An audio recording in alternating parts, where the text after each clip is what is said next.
I'm gonna reroute the thermo drive. Electronic mail failure. Stored forever in a virtual library. Computers can't swim. They can now. The data termites. The website. It's alive. Movies And mainframes. Welcome to Movies and Mainframes. Yes, welcome to Movies and Mainframes, the podcast that is going to explore and discuss the representation of technology in media. I am your host, Andy, and with me today in this studio is Kevin Sparenberg. How you doing today, Kevin? I'm doing very well. Thank you, Andy. This is the kind of assignment I like to chew into because I don't know about you, but growing up, I was a dinosaur kid. Oh, yeah, we're going to talk at length about dinosaurs. So start thinking about what your favorite is because I have two answers. Okay. Yes, my introduction and, of course, talking about dinosaurs and the fact that you can probably read, you know what we are going to cover today. We are covering 1993's Jurassic Park, directed by, of course, the legendary Steven Spielberg, and starring Sir Sam Neill, Laura Dern, Jeff Goldblum, and Sir Richard Attenborough. Two sirs in this movie. Lord of the Rings? Exactly. Let me read a quick synopsis here, and we will jump right into it. It says, dinosaurs... I'm not going to read a synopsis of this movie. It's Jurassic Park. Seriously, everybody knows it. Everybody has seen it. If you have not seen it, like if you were born after 1993 and somehow it was just a blind spot for you, legit, stop this podcast. Go watch it. I watched it on Hulu. And just, it's one of those movies you just have to see, no matter what. Even if you don't really care for it, you just have to see it because, in my opinion, it is the best dinosaur movie ever made, period. Second. All the ones before it and all the ones after it, still the best one. If I had to choose a runner-up, probably realistically for me, it would be the dinosaur sequence in the animated Disney film Fantasia, because that was rad when I was a kid. But man, it beats out. I will allow it. It beats out anything live action or animated. So Land Before Time, get out of here. Yeah. 65 with Adam Driver, get out of here. And it beats all the other 5 Jurassic Park movies, in my opinion. Yeah, all Still 5 of those together couldn't equal this one. Agreed. Yeah. So, Kevin, tell me your history with Jurassic Park. When did you accept Jurassic Park into your heart? Probably second weekend of opening. I remember seeing it very early on. I was in my middle teen years, and movies with friends was just like one of those things you did. And we didn't like going to the opening weekend because it was always tough finding a seat. There were no assigned seats in those days. All of you youngins right now, you millennials and your Gen Zers who can choose a seat and have a recliner. It's like you were lucky if you found a seat without the sticky floor. I mean, I know that was animals back then. You had to show up first run movie at least an hour before showtime and just sit there like cattle until you were ushered in and everybody ran for the best premium seating. Yeah, and then sometimes you got the next seat where you're in the front row. Oh, I know. And yeah, I loved this movie, and you're right. We didn't give a synopsis on this, but I want to give my own on this, that Jurassic Park is a cautionary tale about how you should treat your IT people. But it was amazing. And there's a little aside here that my family, I don't know, a handful of years later, probably 3 or 4, because in those days also took a long time for these movies to make it to VHS. It wasn't like 3 weeks later, and VHS, for those who don't know, was the precursor to DVD. For those who don't know, was the precursor to streaming. Anyway, it took a long time to get to VHS, and that Christmas, whatever the Christmas was before, my family got a new home entertainment center, and my father got a 5.1 surround system. First 5.1 we ever had in the house. And he's had one ever since, because he's very much like me, very much an audiophile when it comes to movies for the immersion factor. Right. And I remember staying at home and reading the manual and wiring it all up when my brother had something and my folks took him to it and they were out somewhere. So I read the manual and I wired it all up and I got it all ready. And I said, what's the first movie we need to see? And Dad, has Jurassic Park. And we put it in and we hit play. And I'm like, I'm not hearing any of the goodness here. Our VHS was so old it had mono out. And I was like, this is. So my dad immediately right after runs out, goes to Circuit City. That should date this. Runs out to Circuit City and gets a VCR with all the extra plugs in the back, and then we experienced the Tyrannosaur in our living room the way it was meant to be experienced. Absolutely. My experience with Jurassic Park is very similar to yours as well. I remember I saw this in the theater very close to opening night. Definitely not opening night. That is not the Garrity way. And it was a matinee, and I saw it with my father. I don't remember my older brother being there. Robert, if you're listening to this, I don't remember you there, but I know it was me and my dad, matinee showing, and we saw it at the Georgetown 8 Theater. And the only reason I remember that is because the Georgetown 8 Theater is out of our way. So I believe it was just sold out. You couldn't everywhere get tickets anywhere else. So we found a showing that we could get tickets, and we went. And I mean, that scene where Sam Neill stands up in the Jeep, looks out shakily, takes his sunglasses off, and gives one of the best Spielberg faces ever. Yeah.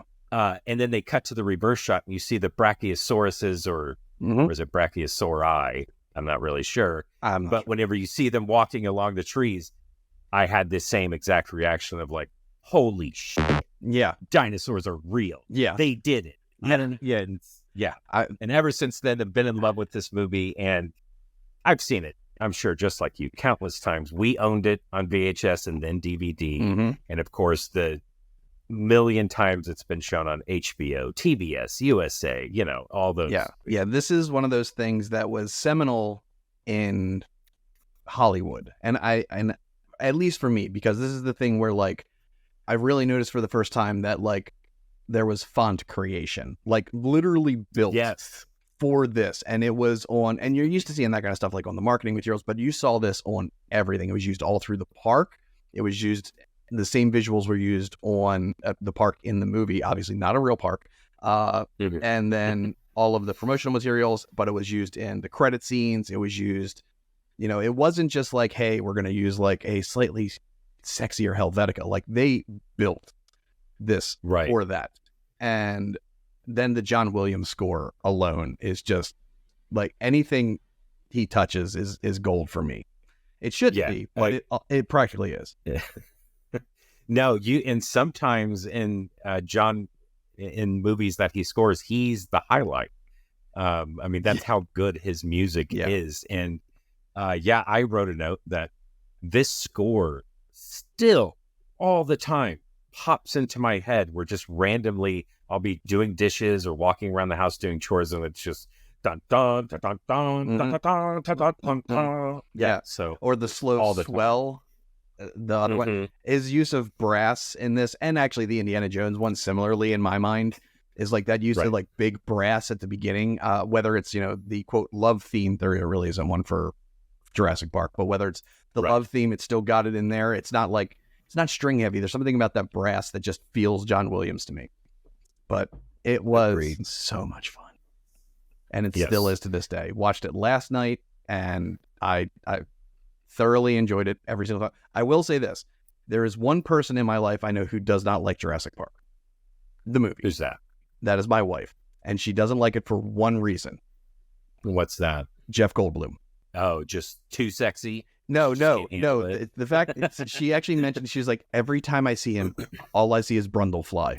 Right. And I'm like, no, that I get that, especially when he's like slightly sweaty. I'm like, I'm totally, now I'm having trouble just seeing him as weird, not quite rock star mathematician Ian Malcolm. Exactly. Yeah, he's and especially The Fly. That movie is visceral. Yeah. I just a quick aside, my dad, who didn't know any better, and he's taking a 6-year-old and a 5-year-old to very hard rated R movies, which I loved, but came with consequences. And I remember he took our whole family to a drive-in double feature, and the first movie they showed was The Fly with Jeff Goldblum, and then the second movie was James Cameron's Aliens. And I barely did you sleep that summer? No. And so I barely made it through The Fly because it's revolting because Cronenberg, man, knows how to get under your skin. Yeah. And then whenever Alien started, and it's the dream sequence where Sigourney Weaver's having the chest burster, but you find out it's the dream sequence, I lost it. And I had to straight up say, like, I want to go home. And so we had to cut it short and go home. Oh. Yeah. Yeah, my parents, same thing. We ended up, like, for all of us, it was like going to the friend who had HBO when you only had Showtime or vice versa. Right. Or Cinemax or whatever, Super TV in the really, really old days. And watching something you're not supposed to watch because before that was like an American Tale, Fievel Goes West. Yep. So back to Jurassic Park. It had been a minute since I've sat down and actually watched it all the way through. I realized, like, for the past decade, I've only caught, 15 minutes here, 20 minutes there, but it's been a while since I've just sat down and watched it. And I completely forgot about this cold open that happened with the transportation of the Velociraptor.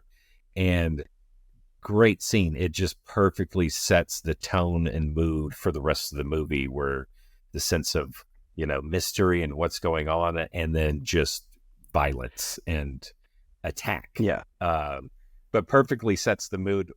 One thing, I don't think there's any need to go through this movie beat by beat. I think we could just talk about what interests us about this movie and rewatching and growing up with it now for 30 years. So one of the things that struck me watching it now as an adult, one of the most fleshed out characters in this movie, where you get all of their motivations, you get a lot of backstory and everything that you just don't realize when you're a kid, is Sir Richard Attenborough's character, John Hammond. When you're a kid, you're just glossing it over. You just want to watch dinosaurs. But rewatching this movie now, it is excellent how they built his character, considering how many lines Attenborough has for this character. Yeah. He doesn't have a ton of lines. He's not one of the major characters. He's definitely a supporting cast member.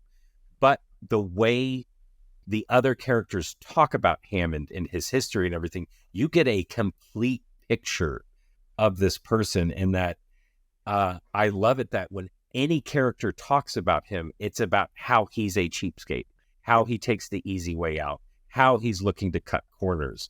I mean, one of the very first characters to talk, the lawyer Gennaro, has the line that, Hammond hates inspections. They slow everything down. Yep. Yeah. And so you're like, well, there's clue number one. And then it just goes on from there. One thing I want to talk about with Hammond in his character development, that it's not in your face character development, but it's all there. Yeah. When we finally get introduced to Sam Neill and Laura Dern at the dig site, that helicopter comes in. And this helicopter landing so close to an archaeological dig, and it's Hammond's helicopter, just shows you that Hammond has no respect for the science. Yeah. I mean, you don't have to be an archaeologist to know that, where people are digging and I'm going to take this machine that kicks up a bunch of dust and dirt, so already doesn't respect the science. Whenever he gets into the trailer and rudely opens up the champagne bottle, he grabs the first glasses that are right in front of him, which are tumblers. But if you watch that scene, literally a foot away are the proper glasses. They're champagne glasses. The champagne flutes, and waiting for that champagne. Yeah. Just goes to show all throughout this movie, these little details just show that he takes the easy way out. Anything, it cuts corners, and he's a cheapskate. And I love it. It's great. It is amazing without a bunch of exposition. He doesn't. The only exposition I remember from this movie is near the end, probably beginning of third act, and it's him and Laura Dern's character sitting eating the ice cream before it melts, and he talks about the flea circus. Right. That's the only actual exposition I can recall for his character, and I that feels well timed there. Like the pacing of this movie felt spot on the whole way through. And that just felt like one more thing that was there. But also, if you caught the line from Sam Neill and Laura Dern, that he funded that. Hammond said something like, I wanted to see where my $50,000 went. And I'm like, so you put $50K into this dig, and then you just don't care about it at all, which for me immediately said, well, 50K is literally a drop in the bucket. It's like he lost a quarter in his pocket and it came out in the wash. Well, also speaking about that, just another character thing with him. So at the beginning of the movie, the lawyer Gennaro, he's tracking all this stuff down because he needs to go to Hammond because there is a $20 million lawsuit pending because of the death of that worker that we see in the cold open. Yeah. And he informs the audience that 2 third-party inspectors or inspections need to happen and be approved for the park to open. Gennaro chooses Jeff Goldblum's character, Ian Malcolm, the chaos theory mathematician guy. Richard Hammond, the sleazeball, goes to Grant, the guy he is funding. So of course he's going to, Hammond thinks, well, of course he's going to approve my park because I give him money. And I just told him I will fund you for the next 3 years. Completely for the next. So that feels very much like blackmail or payola to me. So exactly, like, hey man, you scratch my back, I'll scratch your back for the next 3 years. But also the argument Hammond has in front of his lawyers, if they give him crap about this, is that these are the 2 top in their fields. So I had to go to them. The fact that I am funding their digs anyway is just because I know they're top in the field. They're making great strides. Like, he's got wiggle room there from a legal perspective, but from like a business person, it feels a little swarmy. Conflict of interest. Yeah, exactly. A little swarmy, which may be why he brought both of them.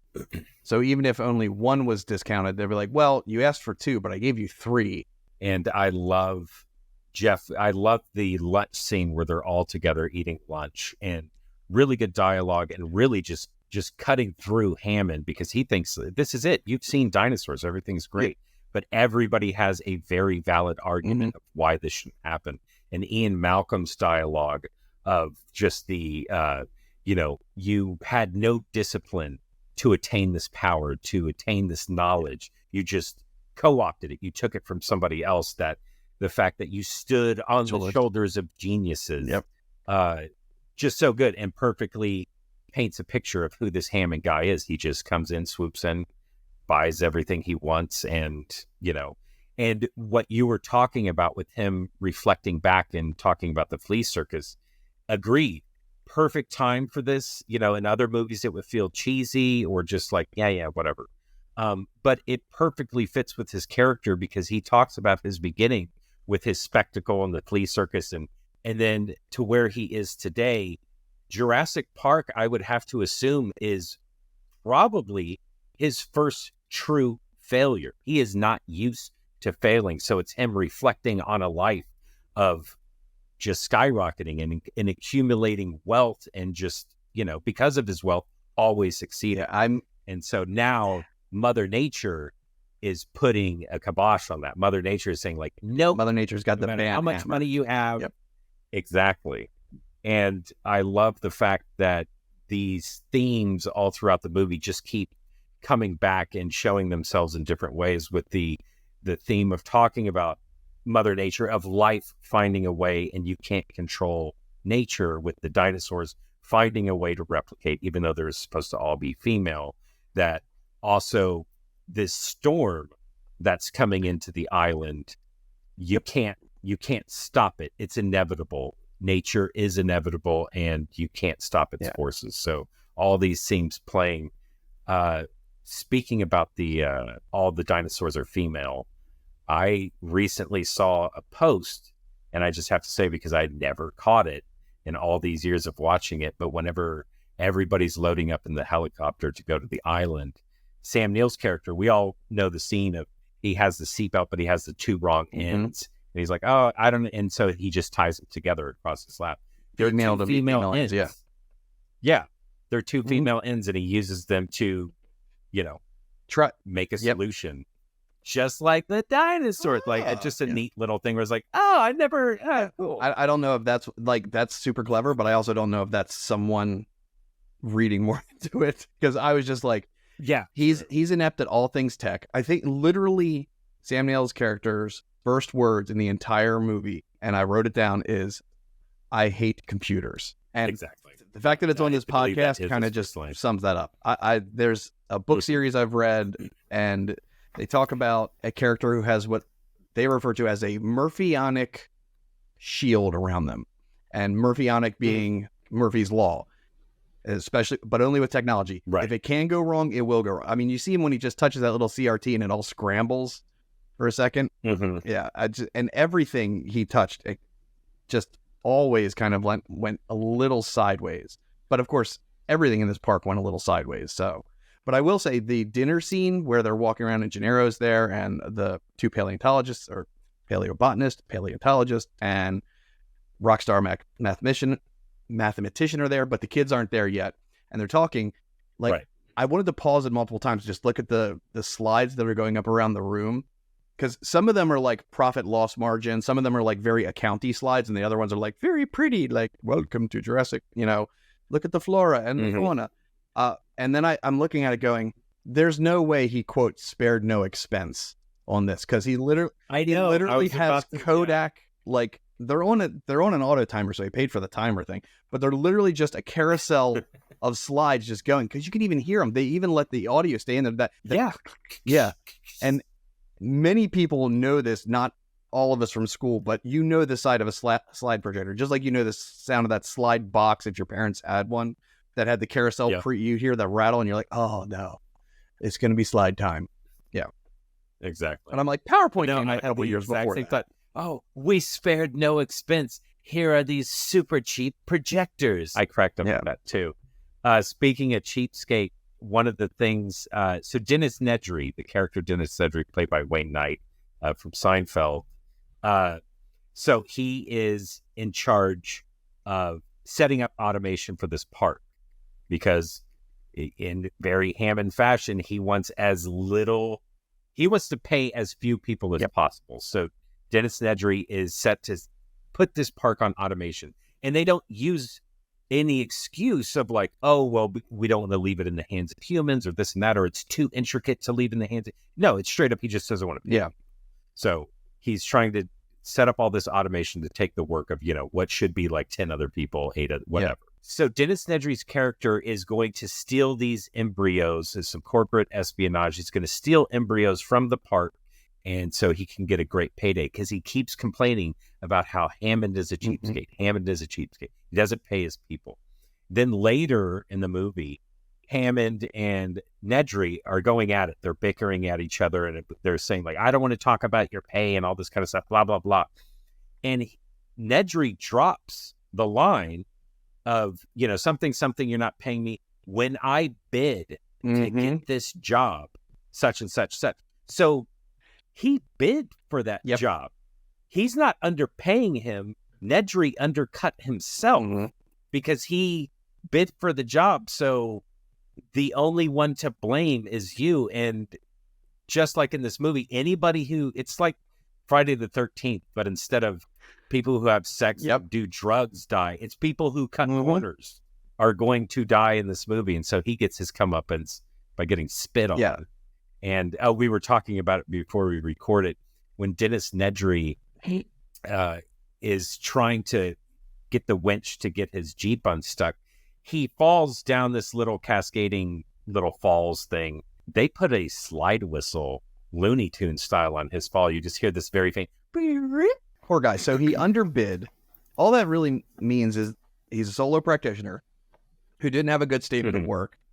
And when the scope crept, he didn't have any legs to stand on. I also want to laugh hysterically that he said something like, who else could network 8 machines and go through something like 2 million lines of code? And I'm like, number one, networking was not that hard. I mean, IP networking had been out for years. Even NetWare was available then. Like, my home computers were networked in probably 93 when the movie came out. And they were Windows for work groups. And it was literally so that I could print to the same printer my dad had. So we only needed one printer in the house for 2 computers. Like, it was not impossible, but he's like, 8 computers. He also mentions later on what he has is really, which I think is very clever to show he's not a spy guy. Like, he's not a secret agent guy. When he has that kind of monologue about going to the vending machine And he's like, I'm going to go to the Yeah. I had something sweet, but I feel like I need something salty right now, but I'm going to go. It's going to be about 18 minutes, and all the systems. And just then or just before that said some systems are going to go down because of memory. And I'm like, everything in that park is gorgeous. I mean, the gates are great. The helipad looks good. All the visitor centers are, I mean, they could be a little better, but we're also looking at it with today's eyes. But I'm like, who's trying to run literally an island on 8 computers?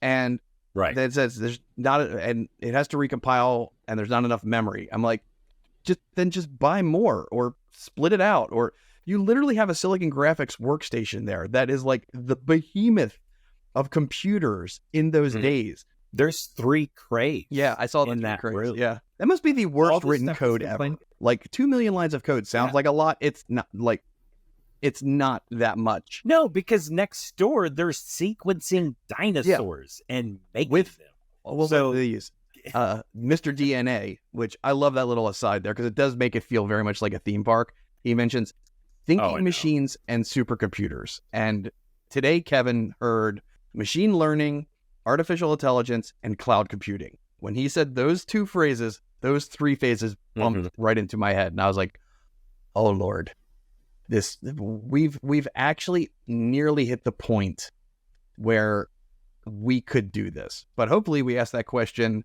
not can we do it? Should we do it? In the immortal words of Ian Malcolm.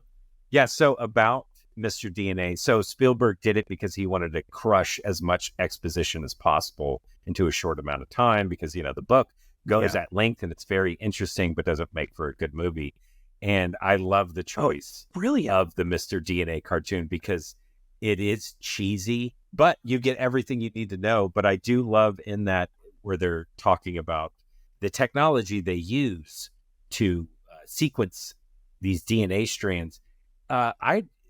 They show a part where it's like, and we use virtual technology, and it shows the guy with the visor and the gloves, and he's sequencing the DNA, like putting in a piece of the amphibian into an that's a stock shot. Cannot be that's totally. He bought that from iStock or something. That's totally a stock shot. That is not what happens. Even BD Wong and his team in there is like, no, these are the computers do that. We have regular eyes. Exactly. I was like, there's no way that having this virtual rig to do this, 1, not the best tool, and 2, like, are you kidding me?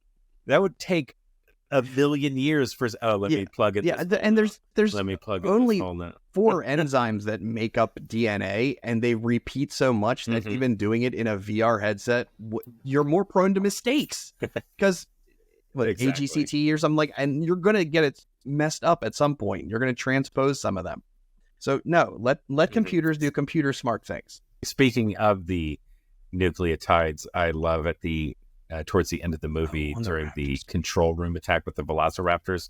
And yes, you get the projection of the nucleotides, the GATC, just on his skin. Oh, it's so good. Well, the practical effects in this, it had such a beautiful mix of practical and special effects. Like the wide shot you talked about, the Sam Neill and Laura Dern when they pull the glasses off, and they don't take glasses off like they're like in CSI Miami where they're like swiping them off. They're like clawing them off their face to make sure there's nothing in the way of their eyes when they see the brachiosaurs walking around. It's just like the brachiosaurs, today's standards, looks a little CGE, but not like even where it's done elsewhere, it doesn't feel like it. And I think it's just because that was such a brightly lit kind of shot that it was hard to pull. But then like the follow-up shot where they show the expanse with the pond and the brachiosaur and whatever the other ones were like walking through on the land, I'm like, that looks gorgeous. But it's also a slightly softer focus, so that probably helps. Right. So Spielberg is on point in this movie. He's definitely bringing his A game. This T-Rex attack on the Ford Explorers. Oh, another thing. Ford Explorers. Not Land Rovers, not Range Rovers, nothing like that. Just Ford Explorers. Yeah, and spared no expense. Well, which is hilarious because they did do. Because they also made them kind of look like Jeeps, but not really Jeeps. Because they're just, and a Ford Explorer, it's not a bad vehicle, but it's also not like super nice. They didn't take out the steering column. I was like, so you literally made it 4-seater if 3 people are squished in the back. instead of 5-seater Mhm. with 3 squished in the back. So, okay. But if you literally take out the steering column, they're on tracks. They're all electric. Right. Why do you need a steering column? Well, we don't need it, but we do want to discourage people from using the wheel. So they just put a piece of plexiglass and screwed it around the perimeter so people they could still grab the wheel. They just couldn't hit the horn. I didn't even notice the plexi Yeah. guys. That's Well, ridiculous. I mean, I think it's when Lexi mentions the interactive Mhm. CD-ROM, and I just started laughing to myself because I remember listening to CDs, audio CDs, not even like nice things, what they were actually like in those days in a car, and those are bumpy roads, and I'm thinking this thing would skip, and if it's doing video and audio, you have no clue what's going to come out of that. It's like, how much read ahead do these things have? Yeah. Speaking of the Ford Explorers, so they're on tracks, but they're not on rails. They're just they show that there's this camera system on the front bumper and it's reading the track. It's probably, getting a signal back so it knows when to stay on it. In reality, it was a dude in the trunk with a remote Watching control those and a cameras. video set up to see where he was. Yeah, exactly. So I love that. That's why they had a talking empty back seat, was so he could be there. And then when they needed interior shots, he stepped out and they put like the thing with the flares and not the night vision, but like the flares and the bubble wraps. Like, why is everything still? Oh, it's all still new. That's why it's still in bubble wrap. New. Okay. I'm like, this just seemed, you wouldn't just go in, pop the trunk, and be like, let's not have that in there. And they couldn't control the windows, but they could open the doors. Come on. Yeah, come on. That's ridiculous. But yeah, it goes to show how new this park is and where the priorities are, because like you said, visitor center, the gates, everything looks beautiful. But then whenever they show the control room where Samuel Jackson and Dennis Nedry are in, it just like you don't want to finish that before you put the polish on this, visitor center. I mean, it's pretty important.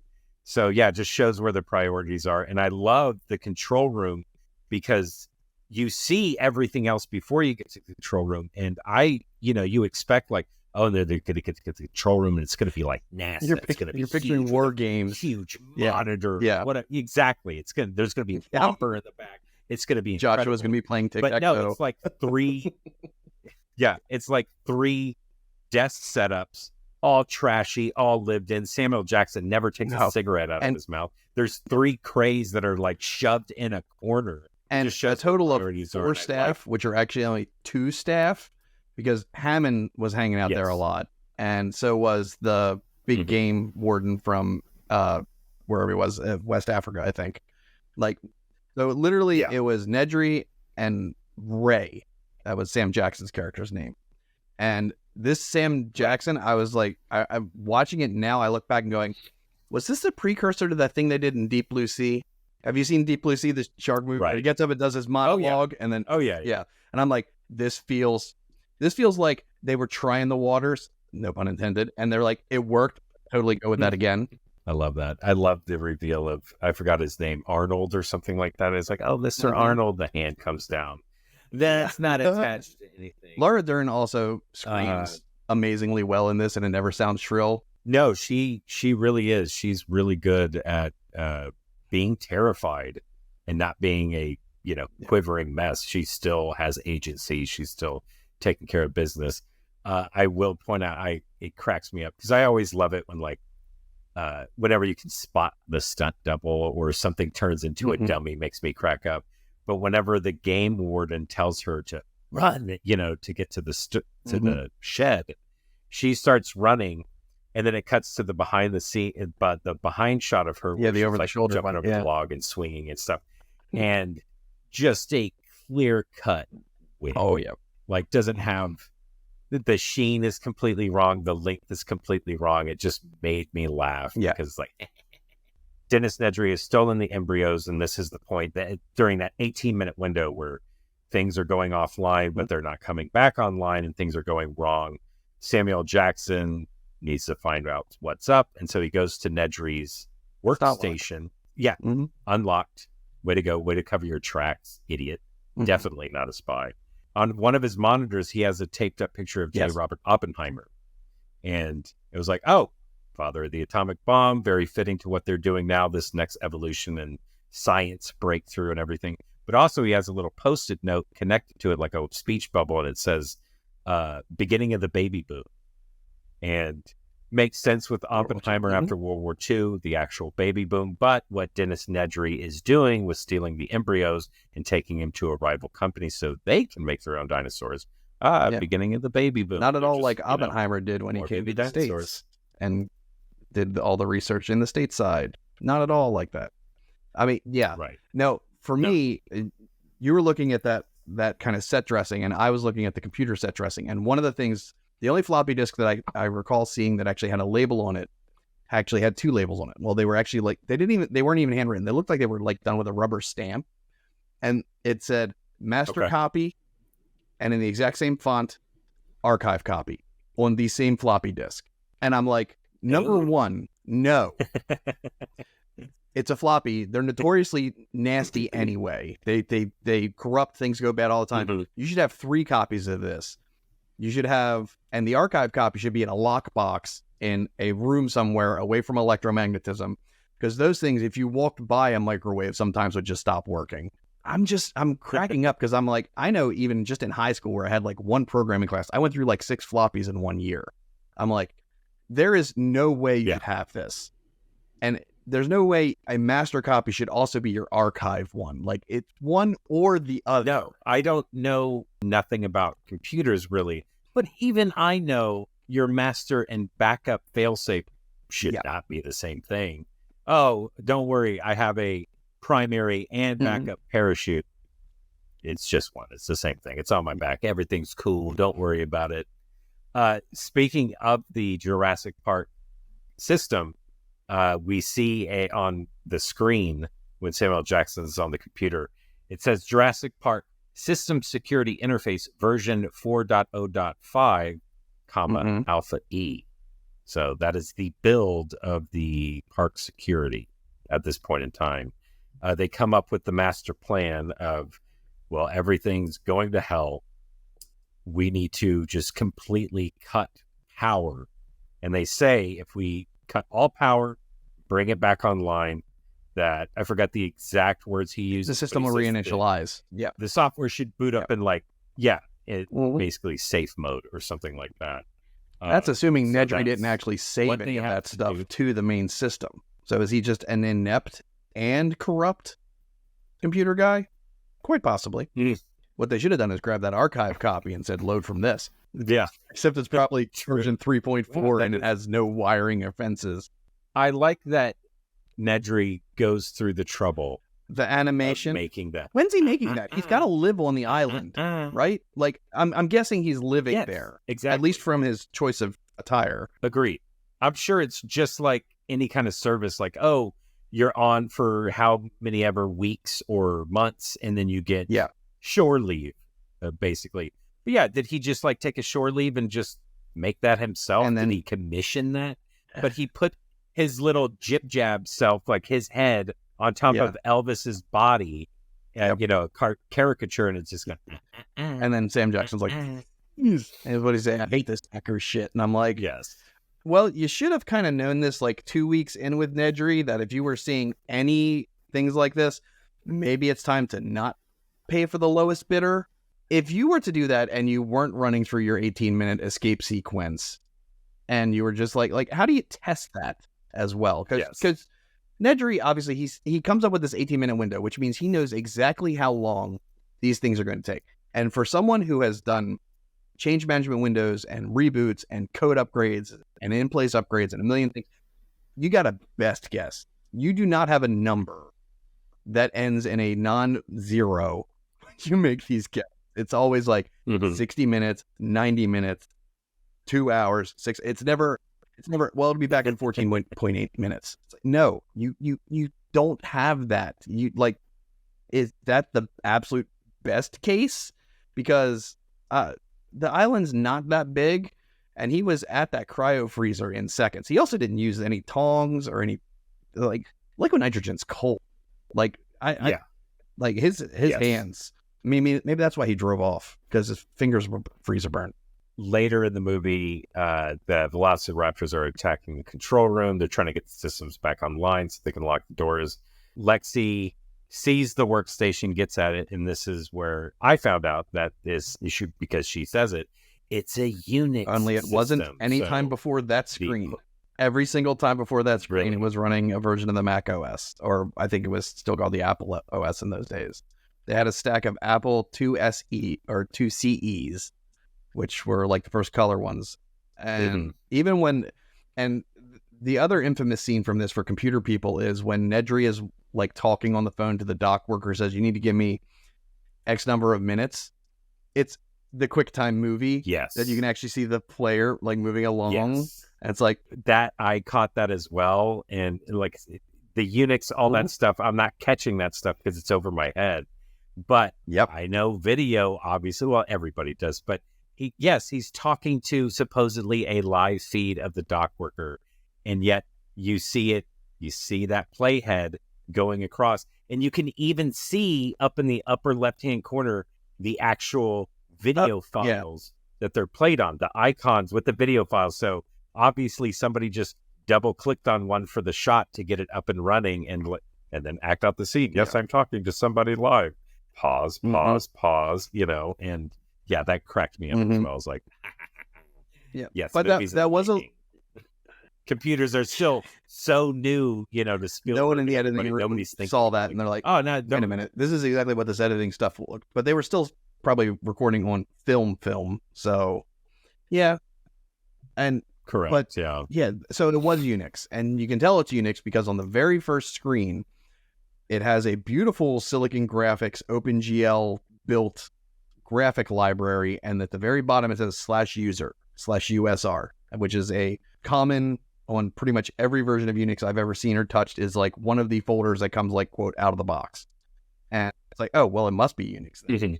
And then the way it flies through, I'm like, I know it doesn't make for good movies when you have people typing at a terminal. I know it doesn't. But also, if someone's using a Unix system, that Unix system doesn't have a single mouse button. And when she's clicking on stuff, I'm like, that's a Macintosh mouse.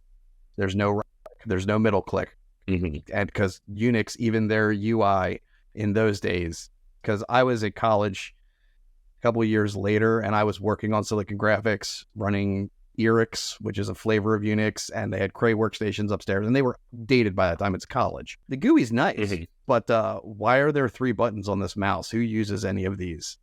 And I was like, well, super obvious. Like they literally, and no fault to the people, the cameraman, whoever's coming up with the scenes, like they're not going to pick that stuff out, but I will, because I've got that weird background experience. Right.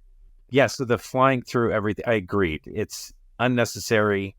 And I think it would be even better if they showed Lexi new commands and knew how to get to stuff because of the classes that they allude to that she took earlier, to show like, oh no, she's awesome. And you can make it interesting. But I love the fact that she doesn't, it's so new to her or whatever, or to anybody, that the way she has her hand on the mouse looks so awkward. She doesn't even have her thumb off to the side to help guide it and push it.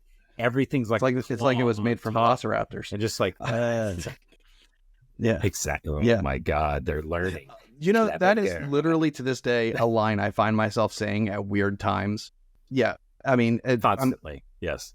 I say it to my kids. I say it to my wife. I'll say it to anything that, just catches me off guard. Like somebody cuts me off in traffic. That poor guy. Like he was such a great character. I do not know the actor's name. I can't remember even the character's name because he was like, he was so important to the story, like setting up like the Raptors, like, and his intro, obviously at the cold open. And then when he meets the paleontologist at the raptor pen. And I remember him walking out and going, and I remember him saying, oh, we had 8 to begin with. They're lethal at 8 or 9 months or whatever he says. And he's like, we had 8.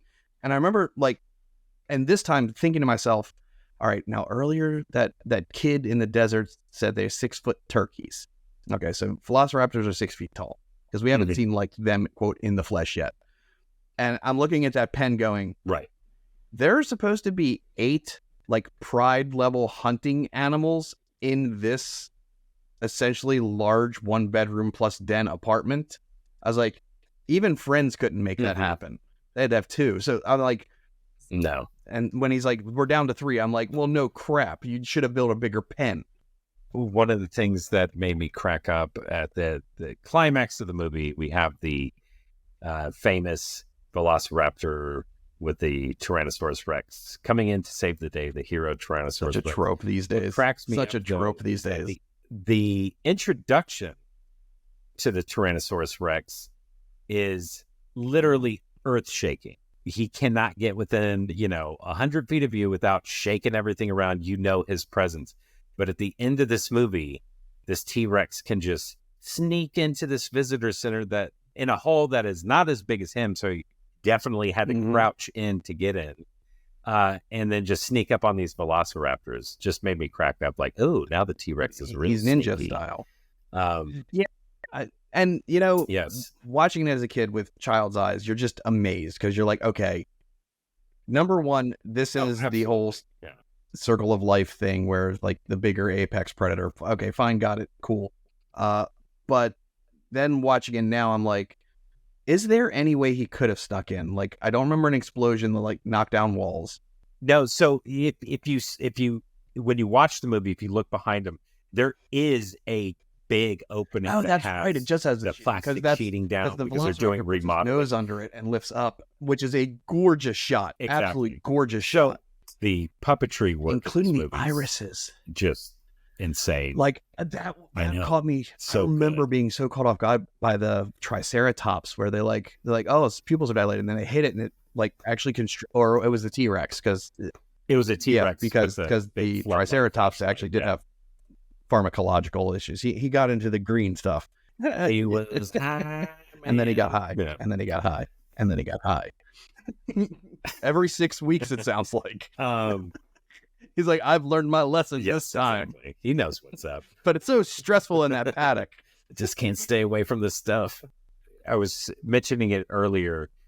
Spielberg bringing his A game to this. When Spielberg brings his A game to a movie, it's incredible. I know this is stupid to say. Spielberg's a great director. Yeah, no joke. I mean, he's one of the most influential directors of all time.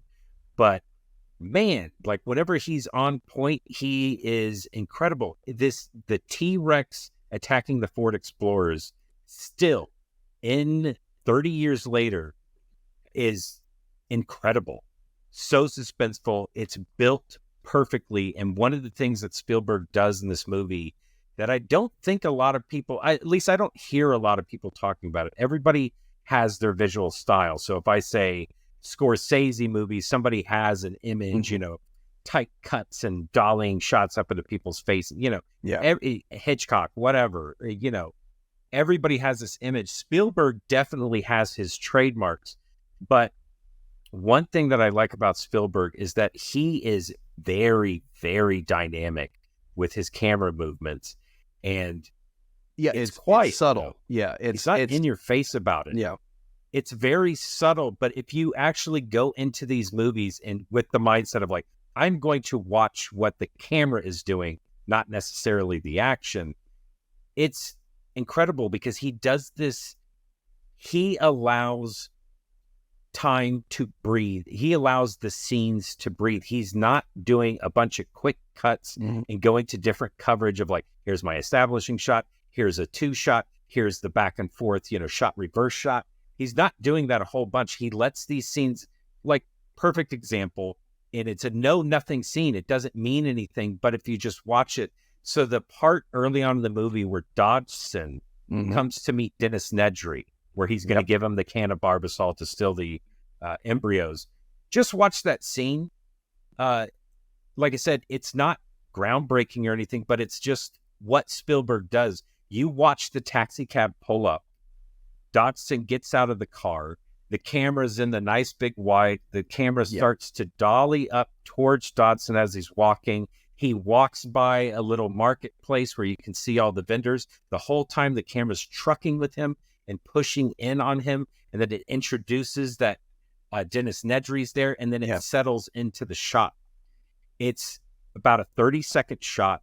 It's perfectly the composition is perfect, and it brings you into the scene where other directors would show the car pull up, then cut to somebody getting out, then cut to the little joke of the taxi driver giving him the up yours stiff arm, then cut to a marketplace and he walks by on a wide shot, then cut to, and he allows you to stay in the shot. And what that does is he allows you to stay within the tension building, the suspense building of his movies, where whether you know it or not, cuts subliminally or subconsciously, they make your brain for a nanosecond. You know, ooh, new shot. What am I looking at? Another cut. Ooh, new shot. What am I looking at? Chasing the next Always, one. Exactly, chasing the next one. Thank you. But with Spielberg, he does such a good job of just letting you stay in these shots with these characters and building that tension. It's not the only way to do that, but it is a very effective way, and he's a master at it. The other end of the spectrum is somebody like the Safdie brothers, where, man, they are nothing but edits and crazy close-ups and just cut. And it's another way of building tension. It's a different style, but Spielberg is that's what quiet. There's and tension that is like immediately up in your neck, and then there's like that slow build. You feel it in your stomach, and then it starts creeping up. And you're right, Spielberg's stuff has always done that incredibly well. This movie shows it off a lot, and even the scene you're talking about with Dodson and Nedry, I'm not going to say it's a throwaway, because it's not. It's very critical to the story, but it is so tonally different than the rest of it. It could have been done in, like you're saying, a number of different ways, but the way it's done automatically tells you. And some of this goes to the sunglasses of Dodson and all that, but it tells you that this is incredibly important. And this guy has a major part to play, even though literally it is the last time we see him. And the first time, yeah, exactly. It builds that mystery with staying with him. Like, who is this person? Why? He's obviously important. He's in the center of the shot. What's going on? He hasn't said anything. He's just walking and walking. Hilariously, it's just 30 years later, it has turned into a source of some of the funniest dumb memes I've seen, where it 4-ups and the last one is like, blank is here, blank is here. See, nobody cares. See, nobody cares. Yeah. Exactly. You've got much more experience with filmmaking, absolutely, and that kind of arena than I do. The book came out in 1990, Michael Crichton's book. The movie comes out in 1993. You assume there's some time for filming, post-production, obviously scouting, all that stuff. That seems incredibly fast to me. It is, but they started working on this film before the book was even published. So I believe work on this film began in 1989 because they knew Crichton was going to do this book. I could be getting all the facts wrong, but basically they know he's going to publish this book. There's a bidding war for this book. Universal wins out. They pay $2 million for the rights to make this movie. The book hasn't even been published yet. So now Crichton has to write this book, but they feel, hey man, Spielberg's already attached to this because he's already been working with Crichton on ER in the 80s, which was supposed to be a movie, but it ended up getting turned and augmented into ER, the TV show. So they were already familiar with each other. They had already talked about this idea. Spielberg was on board. So they were like, oh my God, Spielberg movie about dinosaurs? And Michael Crichton's writing it, who wasn't like a ginormous success before Jurassic Park. And he was well established in that kind of high science. I mean, and he had already had a track record. Yeah, exactly. Andromeda Strain, Coma, all this stuff. He's already proven himself a success, even if it's moderate, a success in Hollywood. So yes, they started pre-production on this movie before even the book was published, which is crazy. And then Crichton never really writes sequels to his books, but of course, Jurassic Park was literally the biggest movie ever. It had to beat out E.T., Spielberg's other movie, to become the highest grosser. And so, of course, you're going to write a sequel to the book, and so that's how we got Lost. Yeah, we'll avoid talking about that. One last thing I wanted to talk about. I just had a thought while I was watching this movie because, one, we don't really see a dinosaur until 20 minutes into this movie. We don't see the T-Rex until like it's the hour mark, and we don't even see velociraptors till after that.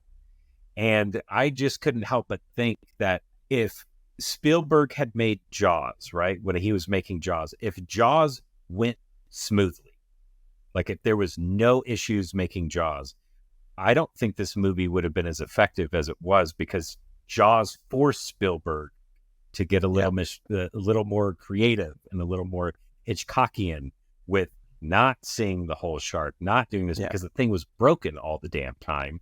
Yeah. And so that's why you only get a fin or you get a water wake or something like that for so long before you get a real attack. And I keep thinking, like, with that T-Rex scene, which, like I said, I think is the best sequence in the movie, that whole lead up to it, I don't think without all that stuff informed, it would be a different movie. It would be the same. It would just jump be scare like, stuff. As a T-Rex head. Instead of that, when the power first goes out, you have the T-Rex hand, claw, arm, paw, whatever you just slowly touching and pulling down on the electrified fence, like testing it. And I'm like, that is, something's there. You don't need to see all of it, but just from scale, as a big boy or big girl, I should say. Kevin, before we go, I have to ask you, we've been talking about dinosaurs the whole time, but you had to have a favorite dinosaur. It was honestly the Stegosaurus. What was it? And it probably still is to this day. It's one of like the classic three. And I'm fine with it. There was also the armored one, which I remember having the toy for, but I can't remember the name. Arma something. Yes. Yeah. I can't remember. Yeah, on the tail. Yeah, they almost had like a mace tail. My favorite dinosaur growing up, I had two. One was the iguanodon, and the only reason I like he's not super cool looking. He's just like it's an herbivore, but the thing I liked about it is that in every single depiction I've ever seen of it, it's got a spiky thumbs up all the time. So he's just sitting there and he's like, So it's the fawns of dinosaurs for me. Exactly. And then I like the Dimetrodon, which was the big, like 11-foot lizard alligator guy that had the big sail on the back of his back. Yeah, I had that guy. I had super rad. That one, the sail dinosaur, the armored dinosaur, the Stegosaurus, the Tyrannosaur, and the Brontosaurus, which is not a Brontosaurus anymore. It's all been named the Brachiosaurid or Diplodomus or whatever. That's fine. I don't care. Did they? Bro, you haven't heard? Since it's 2015, back again? Well, what can we do about Pluto? Yeah, 2015. Oh. Yes. I'm sorry, nothing. Yeah, that's messed up. Yeah. Did you hear about Pluto? You hear about Pluto?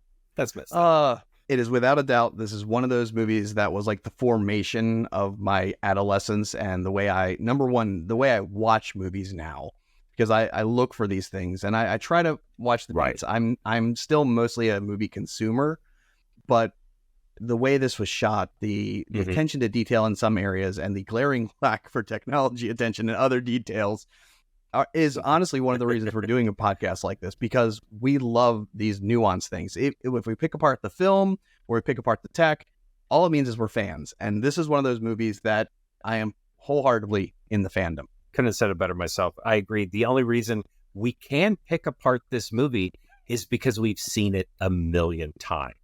And I keep going back to it. So that's a testament that this is a great movie. Like I said, if you haven't seen it, find it. What are you doing? Someone's got a DVD somewhere, and you'll be able to dig up a player at $3 somewhere and just watch it. It's so much more than the modern blockbusters.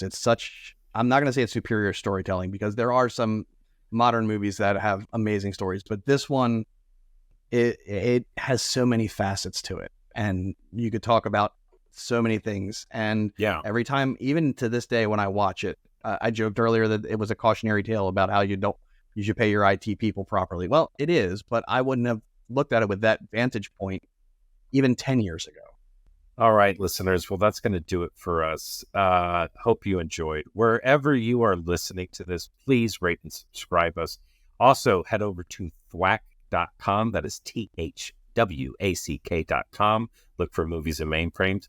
Leave us a comment. You can find all of our episodes there. Pick this episode and leave us a comment. Let me know what your favorite dinosaur was growing up, or still to this day. And we are going to log off. And until next time, we will catch you later. Bye, everyone.